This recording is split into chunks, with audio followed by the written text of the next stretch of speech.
இன்றைய நாள் ஹனுமன் அவதரித்த ஹனுமன் ஜெயந்தி.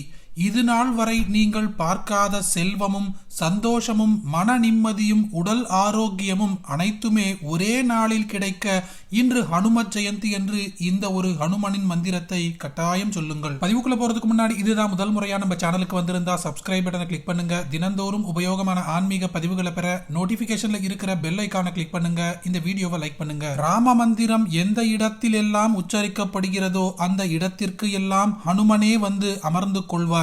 வருடத்தில் எந்த நாள் வேண்டுமானாலும் ஹனுமனின் வழிபாட்டை செய்யலாம். ஆனால் ஹனுமத் ஜெயந்தி என்று ஹனுமன் பிறந்த நாள் என்று இந்த ஹனுமனின் மந்திரத்தை நாம் சொல்ல அதற்கான பலன் இரட்டிப்பாகவும் சிறப்பாகவும் கிடைக்கும். இன்றைய நாள் மார்கழி மாதம் மூலம் நட்சத்திரம். இந்த நாளில்தான் ஹனுமன் அவதரித்ததாக நமது புராணங்கள் சொல்கின்றன.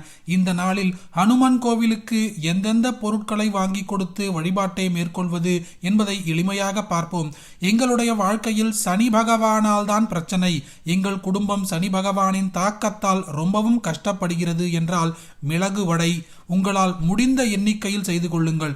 11, 21, 27, 51 உங்கள் வசதிப்படி அதை கோர்த்து ஹனுமத் ஜெயந்தி இன்று ஹனுமனுக்கு வடையாக நாம் சாற்றலாம்.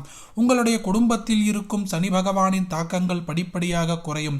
அதுவும் கருப்பு உளுந்தில் வடை தட்டி மாலை போட்டால் இன்னும் சிறப்பு. வெங்காயம் சேர்க்காமல் உளுந்த வடை மாலையை ஹனுமனுக்கு சேர்த்து வழிபாடு செய்து பாருங்கள். வாழ்க்கையில் நிம்மதி கிடைக்கும். அதே போல தீரா கடன் வீட்டில் கொழுந்து விட்டு எரிகிறது, வீட்டில் பயங்கரமான பண பிரச்சனை, வறுமை, கொஞ்சம் செல்வ வளம் கிடைத்தால் நன்றாக இருக்கும், எங்களுடைய வாழ்க்கையில் கொஞ்சம் நிம்மதி நிலவும் என்று கடுமையான சுமையிலிருந்து எப்படி வெளிவருவது என்று நினைப்பவர்கள் ஹனுமனுக்கு வெண்ணெய் காப்பு சாற்றுங்கள். முடியவில்லை என்றால் ஒரு பாக்கெட் வெண்ணெயாவது வாங்கி கொண்டு போய் கொஞ்சம் வெண்ணெயை அனுமனது வாயில் தடவி மீதம் வெண்ணெயை அனுமனின் பாதத்தில் வைத்து அர்ச்சனை செய்து மீண்டும் அந்த வெண்ணெயை வாங்கி வந்து நீங்கள் குடும்பத்தில் இருப்பவர்கள் அனைவருமே பிரசாதமாக சாப்பிடுங்கள்.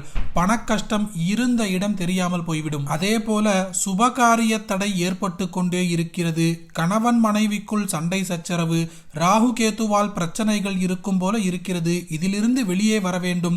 கணவன் மனைவி குழந்தைகள் என்று சந்தோஷமாக குடும்பத்தில் நாட்கள் கடக்க வேண்டும். இதற்கு என்ன பரிகாரம் செய்வது? ஹனுமனுக்கு கொஞ்சம் செந்தூரம் வாங்கி கொண்டு போய் கொடுங்கள். ஹனுமன் பாதத்தில் அந்த செந்தூரத்தை தடவிவிட்டு மீதம் செந்தூரத்தை ஹனுமனின் பாதத்தில் வைத்து அர்ச்சனை செய்து அந்த செந்தூரத்தை கொண்டு வந்து தினமும் குடும்பத்தில் இருப்பவர்கள் வைத்துக் கொள்ள வேண்டும்.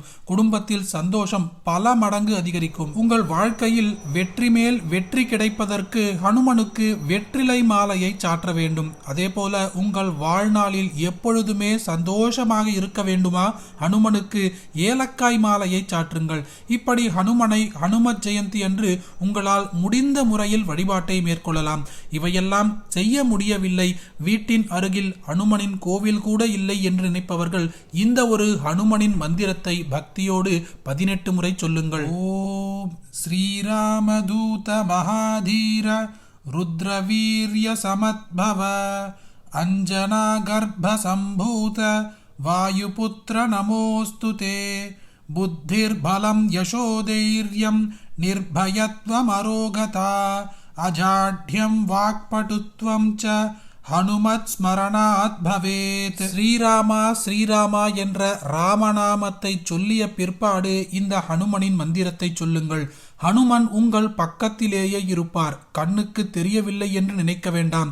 கட்டாயம் காற்றோடு காற்று கலந்திருக்கும் ஹனுமன் ஏதாவது ஒரு ரூபத்தில் உங்கள் பக்கத்தில் தான் இருப்பார். நம்பிக்கையோடு இந்த மந்திரத்தை சொல்லுங்கள். ஹனுமன் ஏதாவது ஒரு ரூபத்தில் உங்களை உணர்த்தவும் செய்வார். நீங்கள் வேண்டுமென்றால் இந்த ஹனுமன் ஜெயந்தி அன்று இந்த ஒரு மந்திரத்தை பக்தியோடு சொல்லி உங்கள் கஷ்டங்களை முறையிடுங்கள்.